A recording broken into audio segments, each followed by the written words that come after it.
রাজধানীর ১০০ নং word BNP Adabor থানা ঢাকা মহানগর উত্তরের পক্ষ থেকে সাবেক শহীদ রাষ্ট্রপতি জিয়াউর রহমানের ৪৪তম শাহাদাত বার্ষিকী উপলক্ষে খাবার বিতরণ ও দোয়া মাহফিল হয়েছে।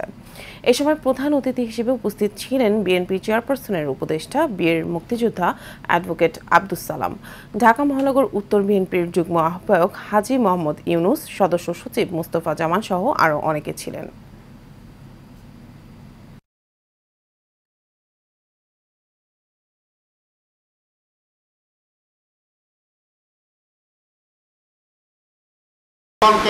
রাষ্ট্র ক্ষমতা দেওয়ার পরে জিয়া রহমান এই দেশকে তলাবিহীন ঝুড়ি থেকে উন্নয়নের একটি দেশে নিয়ে গিয়েছিলেন, যে দেশের মানুষ না খেয়ে মারা গিয়েছেন, তাকে অন্ন দিয়েছেন এবং বিদেশে চাল রপ্তানি করেছেন। শিক্ষাঙ্গন সহ প্রতিটা জায়গায় ডিসিপ্লিন ফিরে গেছেন। সেনাবাহিনীতে যে কাউন্টার চলছিল সেখান থেকে সেনাবাহিনীকে শৃঙ্খলার মাধ্যমে ফিরিয়ে এনেছিলেন। গত ১৭ বছর ঠিক এমনিভাবে সেই আওয়ামী লীগ, সেই শেখ হাসিনা এই দেশটার দ্বার প্রান্তে নিয়ে দাঁড় করিয়েছে।